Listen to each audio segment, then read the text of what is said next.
जय हिंद साथियों, welcome to self study classes with Sumit Jain YouTube channel में आप सभी का स्वागत है। दोस्तों, आज हम पढ़ने वाले हैं शिक्षा शास्त्र और शिक्षा शास्त्र में हिंदी प्रथम जो भाषा है अपनी उससे संबंधित पढ़ेंगे। पहले तो शिक्षा शास्त्र पढ़ेंगे, फिर उसके बाद आपके जो गद्यांश पद्यांश से संबंधित जो प्रश्न पूछे जाते हैं उनको देखेंगे। ठीक है, तो सभी लोग सबसे पहले तो वीडियो को लाइक करेंगे। फटाफट से शिक्षा शास्त्र के सबसे पहले प्रश्न को निपटाते हैं, शिक्षा शास्त्र पढ़ लेते हैं। उसके बाद अपन पढ़ेंगे क्या, गद्यांश और पद्यांश के बारे में। सभी लोग जल्दी से वीडियो को लाइक कर दें और वीडियो को सभी लोगों को शेयर भी करना है। ठीक है, स्टार्ट करते हैं दोस्तों आज का ये वीडियो। आपका पहला प्रश्न है कि बिना खालिस्तान के ज्ञान के संप्रेषण तथा लेखन का विकास संभव नहीं है, तो किसके ज्ञान के? बिना खालिस्तान के ज्ञान के संप्रेषण तथा लेखन का विकास संभव नहीं है, तो किसके ज्ञान के? व्याकरण के, इनमें से कोई नहीं, अनुवाद के या ध्वनियों के। तो चार विकल्प हैं आपके सामने, चार में से आपको एक का चयन करना है। बिना खालिस्तान के ज्ञान के संप्रेषण तथा लेखन का विकास संभव नहीं है, तो किसके ज्ञान के? क्या हो जाएगा आपका राइट आंसर?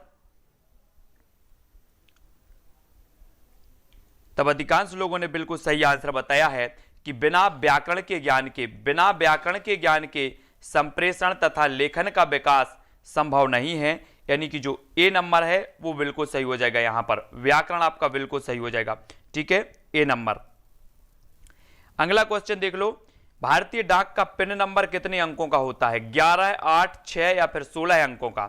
भारतीय डाक का पिन नंबर हमें बताना है कितने अंकों का होता है। तब राइट आंसर क्या हो जाएगा आपका? कितने अंकों का होता है पिन? तब आपका राइट आंसर जो अधिकांश लोगों ने बताया है वो होता है 6 अंकों का। 6 यानी कि जो विकल्प नंबर 3 है वो आपका यहां पर सही होगा। भारतीय डाक का जो पिन नंबर होता है वो होता है 6 अंकों का। ठीक है, 6 बिल्कुल राइट आंसर हो जाएगा। अगला क्वेश्चन देख लो। अगला क्वेश्चन है दोस्तों, मौखिक अभिव्यक्ति हेतु व्याकरण की आवश्यकता होती है ना, ताकि केवल बालक भावों को शुद्ध रूप से व्यक्त कर सके, या फिर केवल भाषा संबंधी अभिव्यक्ति का विकास हो सके, केवल स्वरों के आरोह अवरोह एवं बलाघातों को समझ सके, या उपरोक्त सभी। तो मौखिक अभिव्यक्ति हेतु व्याकरण की आवश्यकता होती है ताकि, क्या होगा राइट आंसर आपका? आपका हो जाएगा उपरोक्त सभी। ताकि बालक शुद्ध भावों को व्यक्त कर सके, ताकि बालक भाषा संबंधी अभिव्यक्ति का विकास हो सके, ताकि स्वरों के आरोह अवरोह एवं बलाघातों को समझ सके। यानी कि जो उपर्युक्त सभी है, एक नंबर आपका बिल्कुल राइट आंसर हो जाएगा। ठीक है, देख लेते हैं अगला क्वेश्चन। पत्र के अंगों का उचित क्रम क्या है? पत्र के अंगों का बताना है, प्रश्न क्रमांक 16 है। उचित क्रम क्या हो जाएगा? तब आपका राइट आंसर क्या होगा? आपका सही जो उत्तर हो जाएगा दोस्तों, पत्र के अंगों का जो उचित क्रम माना जाता है वो माना जाता है प्रारंभ, संबोधन, कलेबर और अंत। यानी कि जो विकल्प नंबर आपका 3 है, प्रारंभ, संबोधन, कलेबर और अंत, ये पत्र के अंग माने जाते हैं। 3 नंबर जो है आपका सी नंबर यहां पर बिल्कुल राइट आंसर होगा, प्रश्न क्रमांक 16 का। ठीक है, अगला देख लेंगे। सामाजिक औपचारिक पत्र में अपने से बड़ों के लिए निम्न में से कौन सा निवेदन नहीं उपयोग में लाया जाता? तो अपने से बड़ों के लिए औपचारिक पत्र में हमें बताना है कि औपचारिक पत्र में अपनों से बड़े के लिए निम्न में से कौन सा उपयोग में नहीं लाया जाता? आपका शिष्य, आपका दर्शनाभिलाषी, आपका साथी, आपका अनुज, क्या नहीं लाया जाता अपने से बड़ों के लिए? तब आपका बिल्कुल सही आंसर क्या हो जाएगा? अपने से बड़ों के लिए आपका साथी, यानी कि 3 नंबर आपका यहां पर बिल्कुल राइट आंसर होगा। ठीक है, अपने से बड़ों के लिए आपका साथी उपयोग में नहीं लाया जाता। तब आपको बताना है, अगला जो आपका क्वेश्चन है कि भाषा नियमों द्वारा नियंत्रित खालिस्तान का माध्यम भर नहीं है, बल्कि यह हमारी सोच को भी क्या करती है? निर्मित करती है। भाषा नियमों द्वारा खालिस्तान का माध्यम भर नहीं है, बल्कि यह हमारी सोच को भी निर्मित करती है ना। तो आपको बताना है काय की नियमों द्वारा नियंत्रित का माध्यम नहीं है। काय का माध्यम नहीं है? कला का, संप्रेषण का, संस्कृति का, या फिर सुंदरता का। तो आपको बताना है कि भाषा नियमों द्वारा नियंत्रित खालिस्तान का माध्यम भर नहीं है, तो किसका माध्यम भर नहीं है? कला का, संप्रेषण, संस्कृति या फिर सुंदरता का।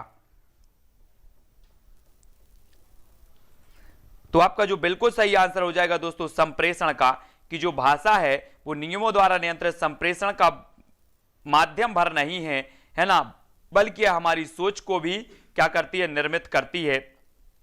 तो 2 नंबर आपका यहां पर बिल्कुल सही हो जाएगा। ठीक है, 2 नंबर। अगला क्वेश्चन देखो, भाषा सीखने के प्रमुख चरण कौन से हैं? केवल पढ़ना, केवल लिखना, केवल समझना या उपरोक्त सभी? भाषा सीखने के प्रमुख चरण बताना है। क्या हो जाएगा राइट आंसर आपका? प्रश्न क्रमांक 19 का आंसर हमें बताना है।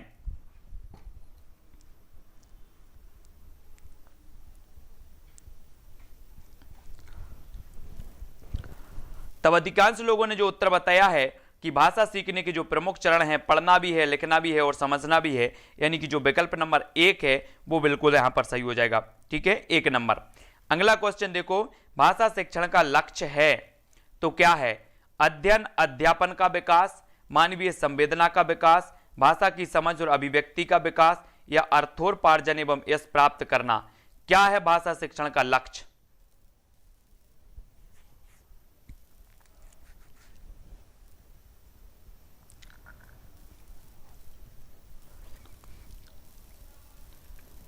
तब आपका सही आंसर हो जाएगा दोस्तों भाषा की समझ और अभिव्यक्ति का विकास, यानी कि जो आपका विकल्प नंबर 3 है वो बिल्कुल यहां पर सही हो जाएगा। 3 नंबर जिन्होंने भी बताया है, सी नंबर आपका यहां पर बिल्कुल राइट आंसर होगा। ठीक है, अगला क्वेश्चन है, भाषा के स्थानीय भेद से प्रयोग भेद में अंतर पड़ता है, उसे कौन सी भाषा कहते हैं? एक बार फिर से पढ़ो, भाषा के स्थानीय भेद से प्रयोग भेद में जो अंतर पड़ता है उसे कौन सी भाषा कहते हैं? कौन सी कहते हैं? अवधि, मानक भाषा, मुख्य बोली या फिर विभाषा? भाषा के स्थानीय भेद से प्रयोग भेद में जो अंतर पड़ता है उसे कौन सी भाषा कहते हैं?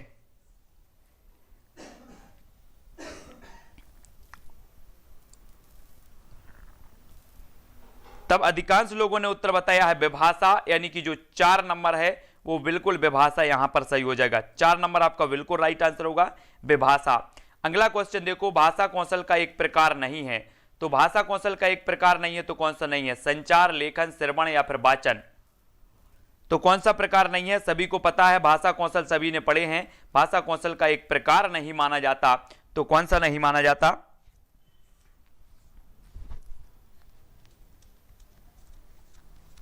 तो अधिकांश लोगों ने बता दिया कि सर लेखन भी माना जाता है, श्रवण भी माना जाता है, वाचन भी माना जाता है, लेकिन संचार नहीं माना जाता, यानी कि जो 1 नंबर है वो आपका बिल्कुल सही हो जाएगा। ठीक है, अगला देख लेते, भाषा कौशल के कितने चरण हैं? भाषा कौशल के चरण बताना है। 4 चरण है, 5 चरण है, 2 चरण है या फिर 3 चरण है?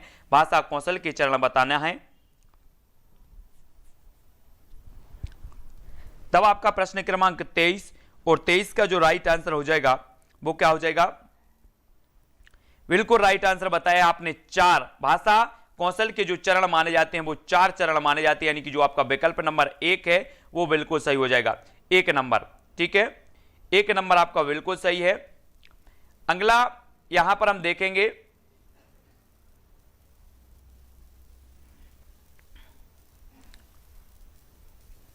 अब दोस्तों हमें गद्यांश और पद्यांश पढ़ना है। क्या पढ़ना है?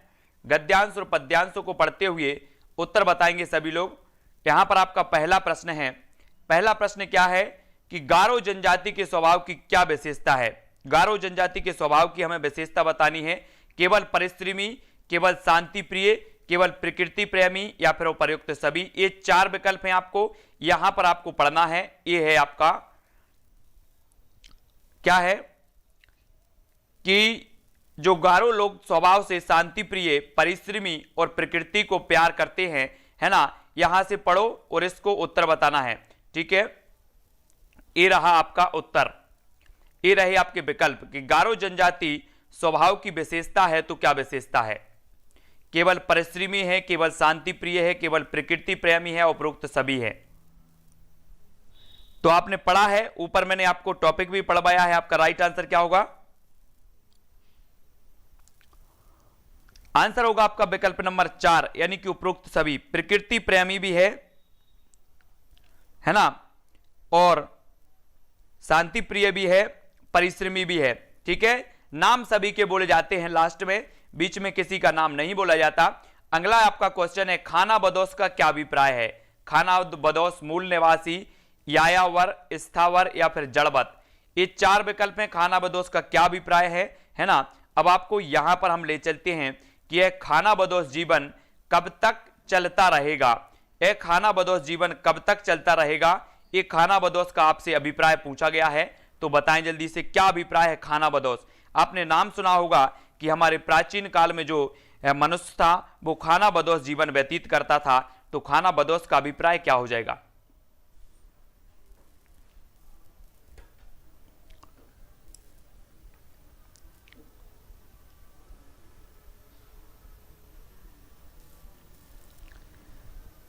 तब आपका राइट आंसर होगा दोस्तों यायावर। यायावर यानी कि घूमते फिरते हुए भोजन की तलाश में घूमना फिरना, ये जो है यायावर आपका 2 नंबर बिल्कुल सही हो जाएगा। यहां पर खानाबदोश का जो अभिप्राय है बी नंबर आपका यहां पर बिल्कुल सही हो जाएगा, है ना। सेकंड प्रथम भाषा जो हिंदी वाले हमारे साथी हैं उनको बहुत अच्छे से पढ़ने की जरूरत है। हमारा जो मिशन है प्रथम भाषा 30 में से 30 एक भी नंबर नहीं कटना चाहिए। परिश्रमी शब्द का पर्यायवाची शब्द होगा, आपको परिश्रमी शब्द का पर्यायवाची बताना है कामचोर, कमजोर, आलसी या फिर मेहनती। परिश्रमी शब्द का पर्यायवाची क्या हो जाएगा यहां पर।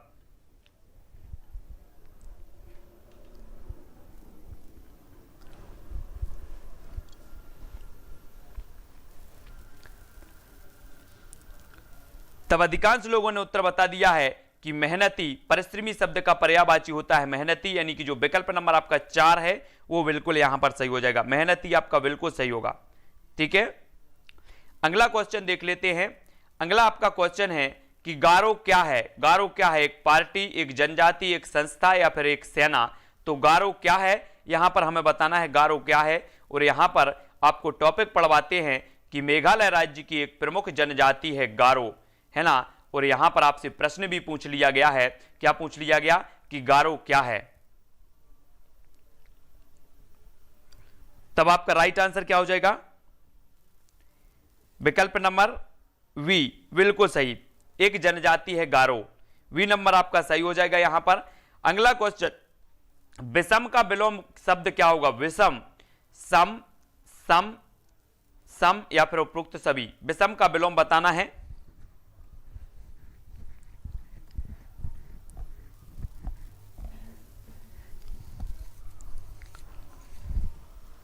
तब अधिकांश लोगों ने बिल्कुल सही आंसर बताया है कि सर जो विषम का विलोम होगा वो सम होगा। सम यानी कि जो 1 नंबर है वो बिल्कुल सही हो जाएगा। आपका प्रथम भाषा हिंदी का पैटर्न यही है, इससे अलग कुछ भी नहीं है, इसलिए बहुत अच्छे से आपको याद रख लेना है। अब आपसे पूछा जाएगा कि विषम मौसम से तात्पर्य है, तो क्या तात्पर्य है। विषम मौसम, प्रतिकूल मौसम, आनंद का मौसम, अनुकूल मौसम या फिर विश्राम का मौसम। यहां पर उत्तर आपको बताना है। विषम मौसम से तात्पर्य है तो क्या तात्पर्य है।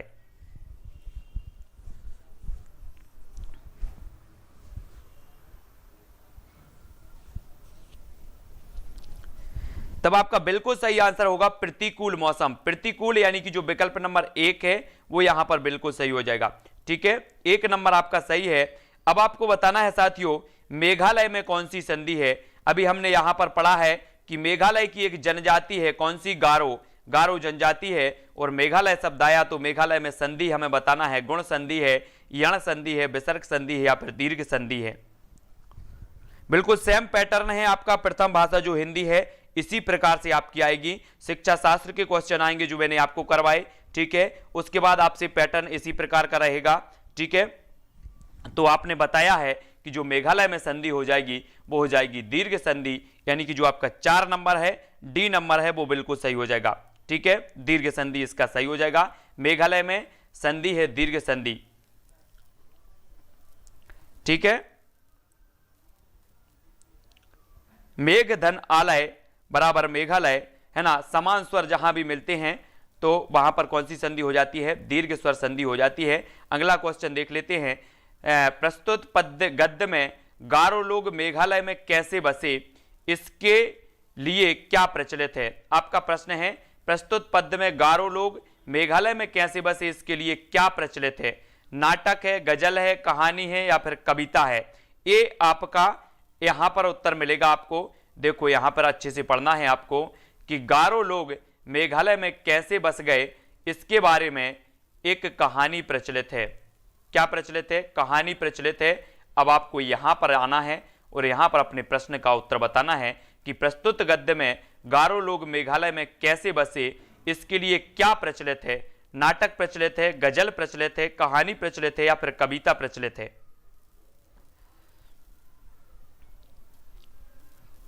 तब आपका राइट आंसर क्या हो जाएगा? आंसर हो जाएगा आपका सी नंबर, यानी कि कहानी प्रचलित है ना। कहानी प्रचलित आपका बिल्कुल सही होगा। भोजन की तलाश के लिए गारो जातियों को किस चीज का सामना करना पड़ता था? किस चीज का सामना करना पड़ता था? केवल विषम मौसम का, केवल जंगली जानवर का, विषम मौसम और जंगली जानवर दोनों का, या इनमें से कोई नहीं? ये आपके विकल्प हैं और यहां पर आपका उत्तर है। यहां से आपको पढ़ना है अतिरिक्त गारो लोगों को विषम मौसम और जंगली जानवरों का भी सामना करना पड़ता था। ठीक है, तो यहां पर आपको उत्तर बताना है। क्या हो जाएगा विकल्प नंबर? विकल्प नंबर 3 आपका सही हो जाएगा।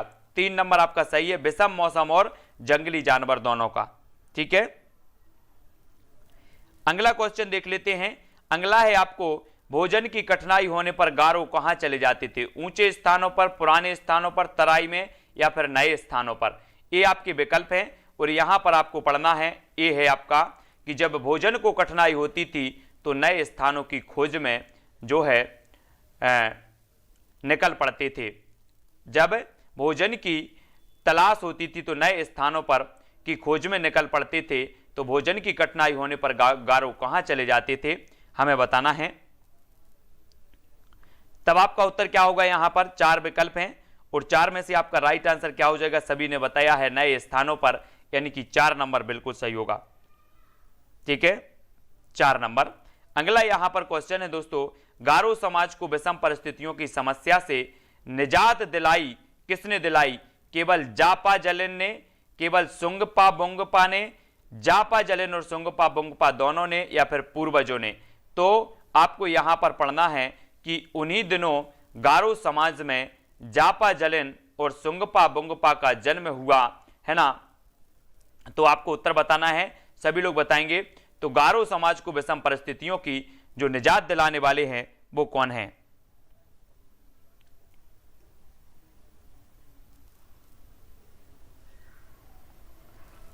क्या होगा उत्तर? क्या हो जाएगा आपका? तो अधिकांश लोगों ने उत्तर बताया है कि जापा जलिन और सुंगपा बुंगपा जो है आपका 3 नंबर जो है वो बिल्कुल सही हो जाएगा, दोनों ने, है ना। 3 नंबर सही होगा। अगला क्वेश्चन देख लो, मेघालय की प्रमुख जनजाति है तो कौन सी है? मेघालय की बताना है आपको, संथाली, मीणा, गारो या फिर गौंड। मेघालय की प्रमुख जनजाति कौन सी है?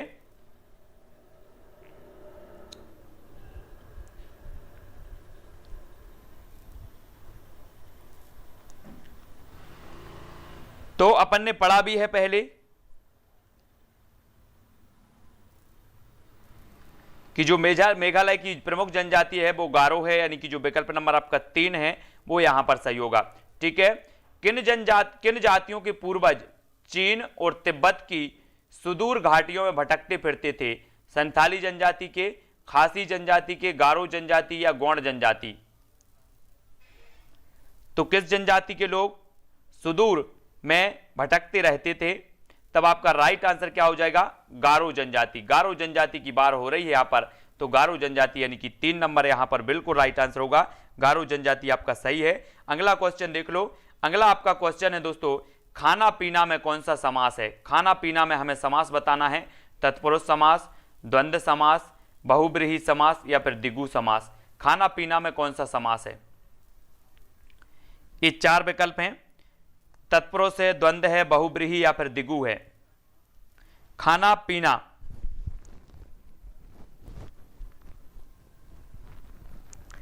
तब आपका बिल्कुल राइट आंसर क्या हो जाएगा? द्वंद्व समास, है ना। खाना और पीना, खाना और पीना यानी कि द्वंद्व समास हो जाएगा। वी नंबर आपका बिल्कुल सही हो जाएगा। ठीक है, वी नंबर। अगला क्वेश्चन देखें, मेघालय क्या है? एक राज्य का नाम है, इनमें से कोई नहीं, विदेश है या फिर एक देश का नाम है?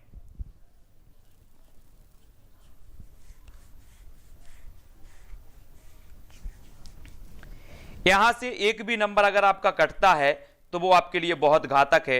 ये स्कोरिंग विषय है और स्कोर आपका 30 में से 30 आना चाहिए।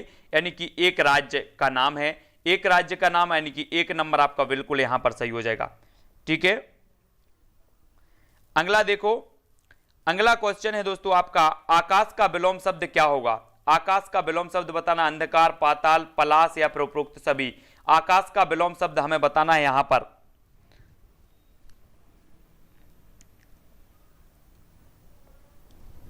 विलोम बताना है, पर्यायवाची नहीं बताना, इसलिए प्रश्न को अच्छे से पढ़ना है कि आकाश का जो विलोम होगा वो क्या हो जाएगा।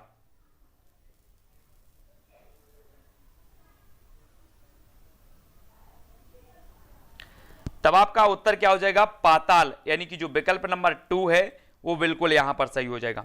ठीक है, 2 नंबर सही होगा। अगला क्वेश्चन आपका है, क्या है कि पहाड़ के नीचे बहती हुई नदी किसके समान दिख रही है? पहाड़ के नीचे बहती हुई नदी किसके समान दिख रही है? घुटनों पर पड़ी चादर सी, साफे सी, चिलम की आग सी या भेड़ों के झुंड सी। ठीक है, ये आपके 4 विकल्प हैं और 4 में से यहां पर आपको ये पढ़ना है। क्या पढ़ना है? आकाश का साफा बांधकर सूरज की चिलम खींचता बैठा है पहाड़, घुटनों पर पड़ी है नदी चादर सी, पास ही दहक रही है पलाश के जंगल की अंगीठी।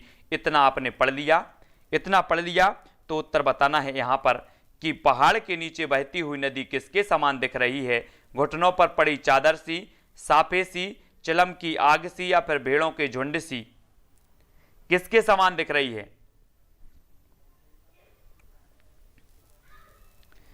तब बिल्कुल राइट आंसर बताया, घुटनों पर पड़ी चादर सी, घुटनों पर पड़ी चादर सी के समान दिख रही है। 1 नंबर आपका यहां पर बिल्कुल सही हो जाएगा। ठीक है, 1 नंबर। अगला क्वेश्चन बढ़ते हैं, इसको पढ़ लो पहले। आकाश का साफा बांधकर सूरज की चिलम खींचता बैठा है पहाड़, घुटनों पर पड़ी है नदी चादर सी, पास ही दहक रही। इसको आपने पढ़ लिया, यहां पर पढ़ लिया है तो यहां पर बताना है कि आकाश का वर्णन किस रूप में किया गया?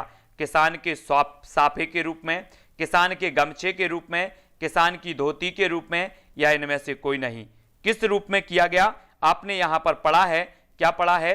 आकाश का साफा बांधकर सूरज की चिलम खींचता बैठा है पहाड़, और यहां पर उत्तर भी बताना है कि आकाश का वर्णन किस रूप में किया गया है।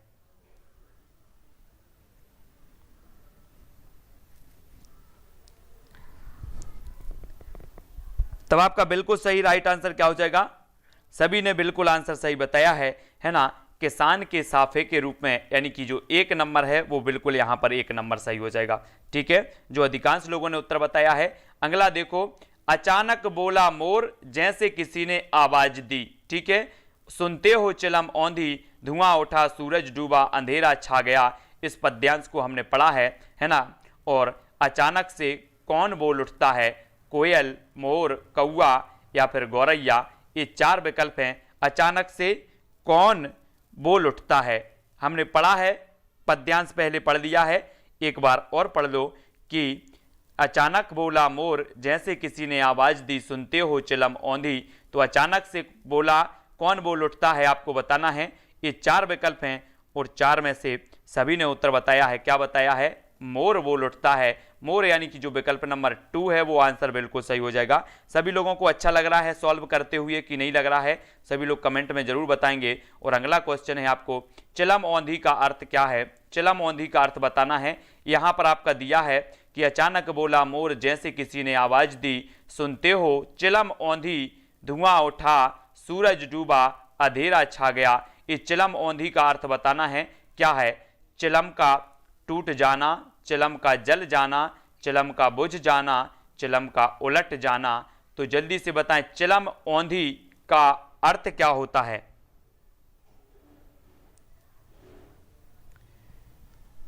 चिलम औंधी है ना, हम गांव बोलते हो औंधा कर दो, औंधा, औंधा, औंधा कर दो मतलब क्या कर दो? उलट दो। तो उलट दो मतलब जो विकल्प नंबर 4 है कि चिलम का उलट जाना, 4 नंबर आपका यहां पर बिल्कुल सही हो जाएगा। ठीक है, हाँ, उलट जाना। अगला क्वेश्चन देख लो, अगला है आपका, क्या है? सूरज की चीलम खींचता वाक्य में अशुद्ध शब्द कौन सा है? सूरज, चीलम की या उपरोक्त सभी। अशुद्ध वाक्य बताना है कौन सा है?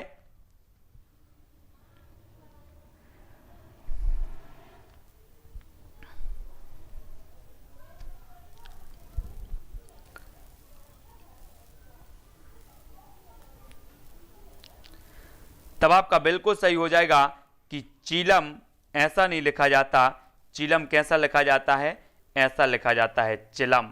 तो चिलम जो है चीलम अशुद्ध वाक्य आपका हो जाएगा ये चीलम, यानी कि विकल्प नंबर 2। ठीक है, अगला देख लो यहां पर,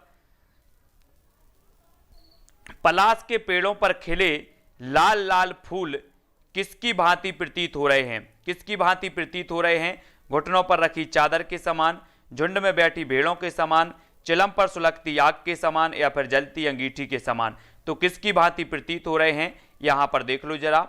घुटनों पर पड़ी है नदी चादर सी, पास ही दहक रही है, पलाश के जंगल की अंगीठी, अंधकार दूर पूर्व में सिमटा बैठा है भेड़ों के गले सा। यहां पर आपने इसको अच्छे से पढ़ लिया होगा, इसको अच्छे से पढ़ लिया तो उत्तर भी आपको बताना है कि पलाश के पेड़ों पर खिले लाल लाल फूल किसकी भांति प्रतीत हो रहे हैं? घुटनों पर रखी चादर के समान, झुंड में बैठी भेड़ों के समान, चिलम पर सुलगती आग के समान, या फिर जलती अंगीठी के समान। तो कंफ्यूज नहीं होना है, गलत भी आपका हो सकता है। राइट आंसर आपका जो हो जाएगा वो हो जाएगा जलती अंगीठी के समान, यानी कि 4 नंबर यहां पर बिल्कुल सही होगा, जलती अंगीठी के समान। बहुत बढ़िया आंसर। यहां पर हमने पढ़ा था, क्या पढ़ा था कि पलाश के जंगल की अंगीठी अंधकार दूर पर्व में सिमटा बैठा है भेड़ों के गले सा। तो यहां पर आपकी जलती अंगीठी है ना, जलती अंगीठी के समान, ये 4 नंबर बिल्कुल सही हो जाएगा।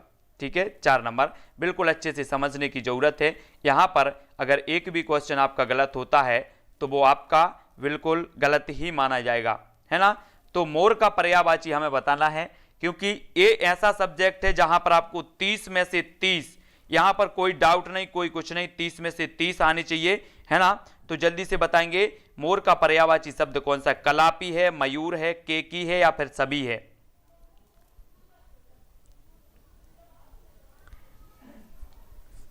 तो मोर का जो अधिकांश लोगों ने उत्तर बताया है, देखो गलत नहीं बताना है, कलापी भी है, मयूर भी है और केकी भी है, यानी कि जो उपयुक्त सभी है, डी नंबर आपका यहां पर बिल्कुल सही हो जाएगा। मोर का पर्यायवाची होता है उपयुक्त सभी, 4 नंबर आपका बिल्कुल सही हो जाएगा। ठीक है, 4 नंबर। अगला क्वेश्चन देख लो। अगला जो आपका क्वेश्चन है दोस्तों, नदी का पर्यायवाची नहीं है बताना है। नदी का पर्यायवाची नहीं है, नहीं है और हैं में विशेष जोर आपको देना है। तो नहीं है तो कौन सा नहीं है? सरिता, सरी, वारी या फिर तटिना।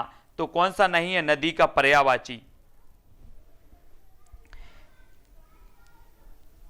केकी मोर का भी है, मोर के जो कंठ रहता ना ऊपर, इसलिए उसे केकी कहा जाता है। वो मोर के ऊपर वो पंखा लगा रहता है एक, इसलिए केकी, उसे केकी बोला जाता है उसके कारण।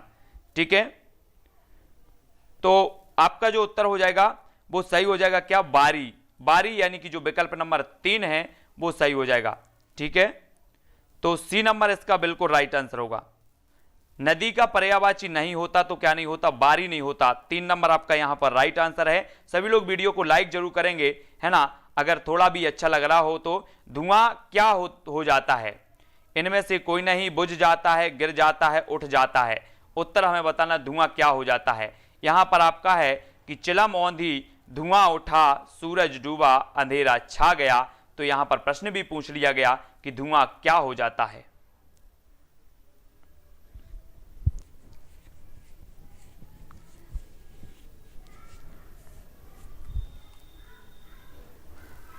आंसर बताना है। आंसर हो जाएगा उठ जाता है। उठ यानी कि 4 नंबर आपका यहां पर बिल्कुल सही हो जाएगा, 4 नंबर। ठीक है, अगला क्वेश्चन देख लो।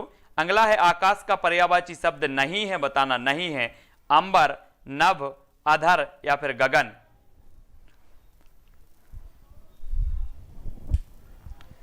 आकाश का पर्यायवाची नहीं है तो क्या नहीं है?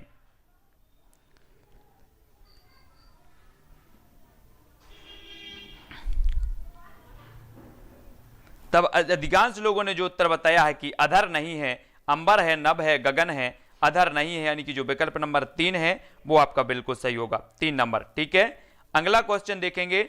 अगला जो आपका क्वेश्चन है, पलाश का पर्यायवाची शब्द बताना है। किंसुक, करक, पलाशक या फिर सभी। पलाश का पर्यायवाची शब्द कौन सा होगा? तो आपसे पर्यायवाची भी पूछे जाएंगे, विलोम भी पूछे जाएंगे, प्रत्यय भी पूछे जाएंगे, संधि भी पूछी जाएगी, समास भी पूछा जाएगा। ये सारे के सारे क्वेश्चन आपसे पूछे जाएंगे।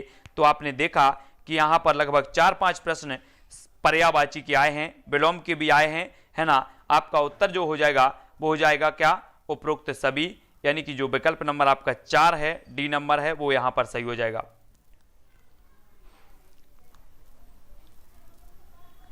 अगला देख लो, आकाश का साफा बांधकर सूरज की चिलम खींचता बैठा पहाड़, है ना। बैठा पहाड़ यहां पर आपने पढ़ लिया। प्रस्तुत पद्यांश में पहाड़ किसकी तरह दिखाई दे रहा है, किसकी तरह दिखाई दे रहा है, दौड़ते हुए किसान की तरह, लेटे हुए किसान की तरह, खड़े हुए किसान की तरह, बैठे हुए किसान की तरह, है ना। तो आपको यहां पर पढ़ना है कि आकाश का साफा बांधकर सूरज की चिलम खींचता बैठा है पहाड़, तो आपको बताना है किसकी तरह दिखाई दे रहा है आपको।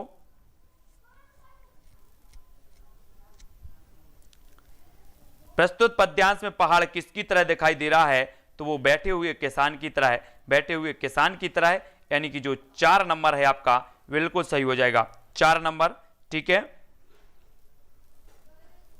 अगला क्वेश्चन देख लो।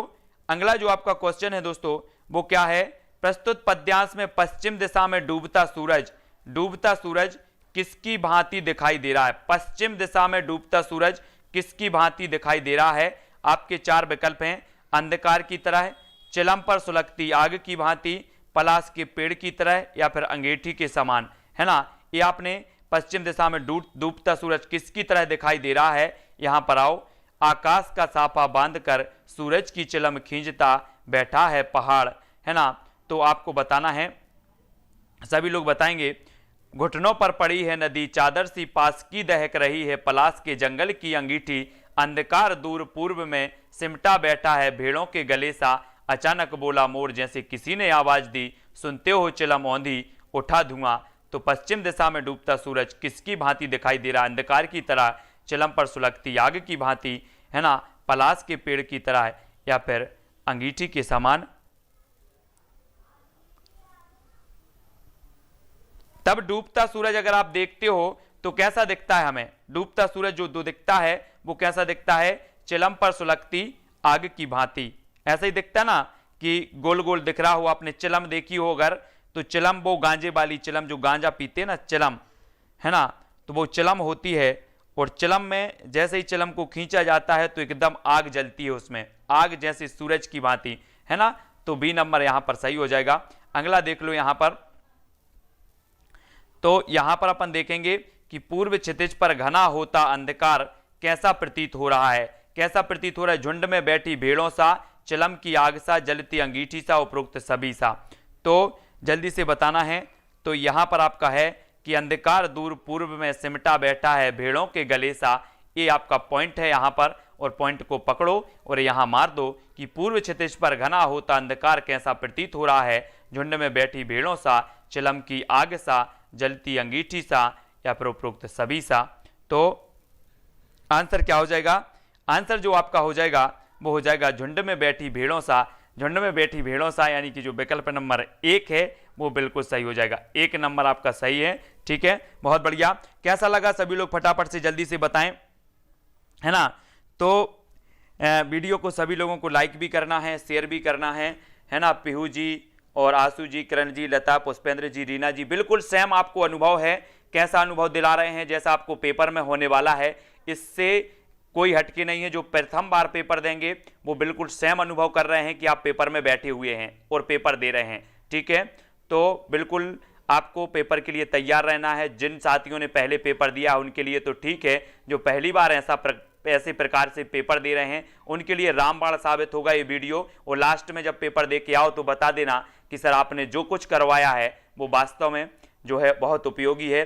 पूजा जी, लता जी, जितेंद्र जी, कान्हा जी, संतोष जी, आयशा यादव जी, राम गोपाल जी, सीताराम विश्वकर्मा जी, सभी के लिए बहुत बहुत धन्यवाद, है ना। अगली क्लास अपनी हिंदी व्याकरण की होगी 10:10 पर, हिंदी व्याकरण को पढ़ेंगे, हिंदी व्याकरण टेस्ट, ठीक है। इसलिए आपको जैसे आपके इस में पर्यायवाची पूछे गए, विलोम पूछी गई, संधि पूछी गई, समास पूछा गया, विलोम भी पूछा गया, इसी प्रकार के जो क्वेश्चन हैं वो आपके व्याकरण से संबंधी हैं, व्याकरण को भी आपको क्लियर करना है। ठीक है, अगर आपसे संधि आती है तो आप संधि के क्वेश्चन कर पाओगे, नहीं आती तो नहीं कर पाओगे, है ना। बहुत बढ़िया, नेहा तोमर जी बहुत बढ़िया, और अतुल जी, राहुल जी, रीना जी, हरिओम जी, अंजलि जी, राम लखन जी, चंद्र किशोर गौतम जी, सभी के लिए धन्यवाद। अतुल यादव जी, करण अहरवाल जी, आयशा यादव जी, सभी लोग बहुत बढ़िया तरीके से इस प्रकार से अभ्यास कर रहे हैं। सरल है, ये बात बिल्कुल सही है कि सरल है, लेकिन अभ्यास करना बहुत ज़रूरी है। ठीक है, हाँ। और किशोरी लाल जी, पुष्पेंद्र झा जी, रीनू चौधरी जी, कविता जी, हरिओम, पूजा जी, है ना। तो रीनू जी, योगेंद्र जी, रीना जी, चंद्रा जी, मधुराज यादव जी, संतोष जी। टेलीग्राम ग्रुप है अपना, टेलीग्राम ग्रुप में सारी की सारी पीडीएफ भेज देता हूं, सारी की सारी पीडीएफ पहले से भी भेज दी है मैंने तो कई बार, है ना। टीना कुशवाहा, पुष्पेंद्र जी, पप्पू जी, केडी जी, सीताराम जी, नीरज जी, नामदेव, मदन जी, मधुराज जी, काना जी, सभी लोगों के लिए धन्यवाद। हरिओम जी। अगली क्लास होने वाली है अपनी 10:10 पर, काय की होने वाली है हिंदी व्याकरण। प्रिंस जी, डेली क्लास होती है, डेली क्लास आपकी 2:30 बजे होती है संस्कृत की जो सेकंड भाषा जिसकी संस्कृत है वो संस्कृत पढ़ सकते हैं। और आपकी पर्यावरण की होती है शाम को 6:30 बजे, और 7:15 पर बाल विकास, 9 बजे आपकी प्रथम भाषा हिंदी की होती है। ठीक है, तो ये सारी की सारी क्लासें अपन को अटेंड करना है। हरिओम रवि जी। और चैनल की प्लेलिस्ट में जाके देखें, पर्यावरण के 100 से ऊपर वीडियो आपके हैं, 100 वीडियो अलग हैं, 10-15 वीडियो आपके मॉडल टेस्ट से संबंधित हैं। ठीक है, और बाल विकास के लगभग 60 से 70 वीडियो हैं आपके लिए, मैथ पेडागोजी के आपके बहुत सारे वीडियो हैं, पर्यावरण पेडागोजी के बहुत सारे वीडियो हैं, हिंदी पेडागोजी के बहुत सारे वीडियो हैं।